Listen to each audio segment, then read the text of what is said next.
एक व्यक्ति ने शिकायत किया है पुलिस थाने में कि ओम प्रकाश राजभर के काफिले में उनके बाउंसरों ने उनको मारा, उनकी गाड़ी को तोड़ा, ऐसा क्या कहेंगे?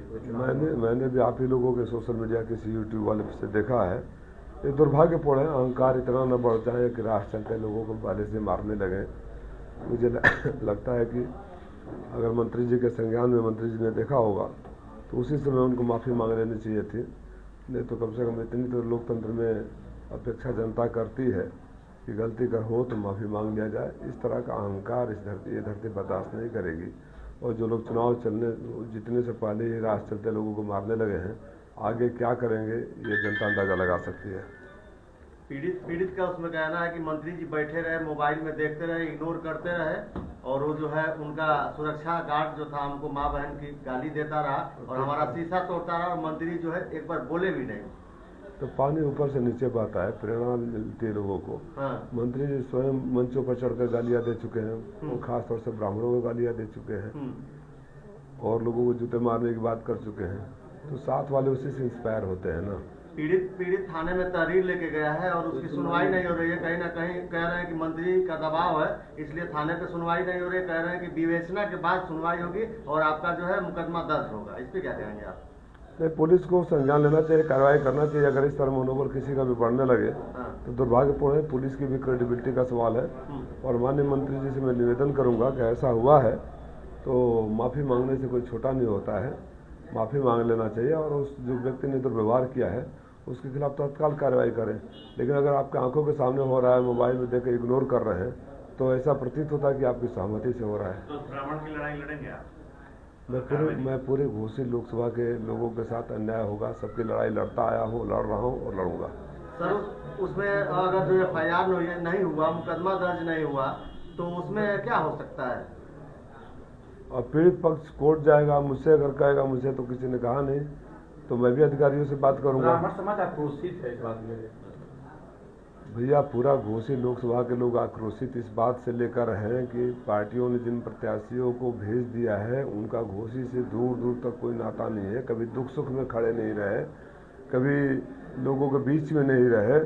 तो लोकतंत्र में आक्रोशित जब जनता होती है, कोई समाज होता है, समुदाय होता है, तो उसको अधिकार है कि मताधिकार का प्रयोग करके अपने आक्रोश को परिणाम दे। सर, बलिया में शरारत पांडे के ऊपर एक बयान को लेकर के मुकदमा दर्ज कर दिया गया और घोसी में तमाम इस तरह की बयानबाजी हो रही है, लोगों के ऊपर हमले हो रहे हैं, फिर भी यहाँ पर अगर कार्रवाई नहीं हो रही है सर, तो इसे किस एंगल से आप देखते हैं? भैया, आपने अपने सवाल में बोल दिया। बलिया में विपक्ष का नेता था तो कार्रवाई हो गई, यहाँ पावर सेंटर है तो कार्रवाई नहीं हो रही है। तो ये सब भी तो जनता देख रही है ना। और चुनाव आचार संहिता है, उस पर भी तो सवाल उठता है। ऐसा अगर हो रहा है, कोई कार्रवाई नहीं हो रही तो चुनाव आचार संहिता निश्चित रूप से चुनाव आयोग को भी संज्ञान लेना चाहिए। अगर लगातार सोशल मीडिया पर चल रहा है, आप लोग बोल रहे हैं, चुनाव आयोग फिर भी संज्ञान नहीं ले रहा है, तो ये दुर्भाग्यपूर्ण स्थिति है। संस्थाओं ने तो अपनी क्रेडिबिलिटी पहले ही खो दी है, अब और निचले स्तर पर जा रहे हैं। लेकिन संस्थाएं चुप रह सकती है, सरकारी दबाव में अधिकारी चुप रह सकते हैं। जनता की कोई मजबूरी नहीं है कि इस तरह के अन्याय को देखकर चुप रहे। जनता निसंदेह रूप से अपना मताधिकार का प्रयोग करके सजा देगी। सर, कुछ चरणों के मतदान हो चुके हैं, ऐसे में खबरें ये आ रही हैं कि कुछ लोग जो मतदाता हैं बूथ पर पहुंचने से पहले उनके वोट पड़ जा रहे हैं, तो सर ये क्या हो सकता है? वही नहीं, उससे भी गंभीर बात ये आई है कि 11 दिन बाद चुनाव आयोग डेटा रिलीज कर रहा है परसेंटेज का, और कहीं गए तो 8% तक बढ़ा दिया है। इस पर मैं कल देख रहा था, 5% बिहार में बढ़ा दिया है, कई जगह 8% बढ़ा दिया है। 11 ऐसा तो मतलब जो लोग आज़ादी करते आज तक नहीं हुआ था। इतना तो जब बैलेट पेपर से होता था तब भी नहीं होता था। तो मुझे लगता है कि चुनाव आयोग अपने हरकतों से बाज नहीं आ रहा है। और मैं तो सारी पार्टियों के बड़े नेताओं से निवेदन करूंगा कि इस मामले को भी सुप्रीम कोर्ट के संज्ञान में लाया जाए कि अगर अभी EVM पर जो सुप्रीम कोर्ट ने बहुत ज़्यादा ध्यान नहीं दिया या संतुष्ट हो गए, तो अब इस बात का जवाब क्या है कि जब वो तो टेक्नोलॉजी है, परसेंटेज तो जब आप टोटल वोट पोलिंग में वोट गिन लेते हैं, कर लेते हैं, तो परसेंटेज ऑटोमेटिक आ जाता है। वो जो प्राइमरी स्कूल का बच्चा कर सकता है उसको 11 दिन चुनाव आयोग को करने में लग रहे हैं, और इतना ह्यूज डिफरेंस आ जा रहा है। ये किसी न किसी घाल-मेल की तरफ संकेत करता है। लगता है कि दुरुपयोग करने पर सरकार उतारू है। क्या राजीव राय समझ रहे हैं कि चुनाव निष्पक्ष हो रहा है? आप समझ रहे हैं, जब 11 दिन बाद अगर डेटा है, मैं पत्रकार साथी, आप लोकतंत्र के चौथे स्तंभ है, जितना जिम्मेदार मैं हूँ उतने जिम्मेदार आप हैं। आप पत्रकार साथी खुद ही, मैं कल सुन रहा था पत्रकारों ने जो एक्सपर्ट हैं वो लोग भी बोल रहे थे कि तो अविश्वसनीय है, अकल्पनीय है। 11 दिन बाद आप डेटा रिलीज करो, 8% बढ़ा दो, तो ये तो अकल्पनीय है ना, ये सब तो होना ही नहीं चाहिए।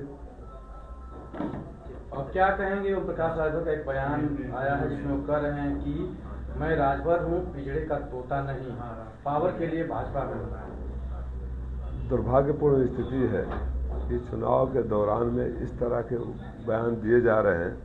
ऐसे तो साबित करते हैं कि वो किसी के नहीं होंगे। भारतीय जनता पार्टी के कार्यकर्ता भी इस बात को जान गए हैं। उन्होंने कहा कि मैं कमल के फूल को नहीं छड़ी पर लड़ रहा हूँ। तो भारतीय जनता पार्टी के कार्यकर्ताओं को याद करना चाहिए कि न सिर्फ उनको उनसे नफरत है, बल्कि उनके चुनाव चिन्ह से भी नफरत है। और कभी यहाँ जाकर कुछ बोलते हैं, वहाँ जाकर कुछ बोलते हैं। मैं तो आप लोगों के माध्यम से ये निवेदन करूँगा, न सिर्फ माननीय मंत्री जी से बल्कि सारे प्रत्याशियों से, कि घोसी को, जनता को इस बात का इंतजार है कि कब उनके मुद्दों पर बहस होगी, कब उनके मुद्दों पर बात होगी। प्रत्याशियों की जिम्मेदारी है कि वो जनता के बीच आकर कहे कि मैं पिछले 5 सालों में, 10 सालों में आपके लिए क्या किया है, क्या करेंगे और क्या हमारा एजेंडा है कि अगर हमको आशीर्वाद मिल जाएगा तो करेंगे। इसके अलावा मैं सांड हूँ, मैं गाय हूँ, मैं बैल हूँ, मैं भैंस हूँ, मैं इंजेक्शन लगाता हूँ, मैं दवाई कर देता हूँ, मैं फिट कर देता हूँ, इस तरह के बयानबाजियों से चुनाव का माहौल खराब हो रहा है। लीडर सर कह रहे हैं कि राजू राय के साथ कुछ लोग ऐसे भी प्रचार प्रसार कर रहे हैं, वो ओम प्रकाश राजभर की प्रचार प्रसार कर रहे हैं और जल्द उनकी घर वापसी हो जाएगी। सर क्या लग रहा है सर, ऐसा है क्या? मेरा प्रचार प्रसार घोसी की जनता कर रही है, वही घोसी की जनता जिसके हर सुख दुख में मैं साथ खड़ा रहा। अब कहने पर क्या लेंगे, हमारे उनके प्रत्याशी जो है भाजपा के समर्थित प्रत्याशी है। आप पत्रकार में, और मेरा एक आप लोगों से शिकायत है, बुरा मत मानिए, बहुत ब्लंटली शिकायत है। आप लोगों ने सवाल किया, किसी में से आपने मेरे सवाल किया कि आपको वोट क्यों दे, आपने क्या किया है। तो उनका जवाब था विपक्ष ने क्या किया है, विपक्ष को क्यों वोट दे। लोकतंत्र में सरकार की जिम्मेदारी होती है करना है विपक्ष की। आप लोगों को पलट कर सवाल करना चाहिए था कि लोकतंत्र में सरकार में आप हैं और आपकी जवाबदेही बनती है जनता के प्रति। जब आप सरकार में रहते हुए जनता के बीच वोट मांगने आते हैं तो जनता भी ये पूछेगी, ये सवाल किसी पत्रकार का नहीं, जनता का है कि आपने हमारे लिए क्या किया है। आप लोग खामोश हो जाते हो, उल जुलूल बातें कर दी जाती है, एंटरटेनमेंट होता रहता है। बहरहाल मैं किसी बिलो द बेल्ट निचले स्तर पर नहीं जाना चाहता हूँ। फिर उस अपील के साथ कि इस चुनाव में स्वस्थ बहस हो और बात सिर्फ इतनी होनी चाहिए कि आपने घोसी के लिए क्या किया है और आगे क्या करेंगे।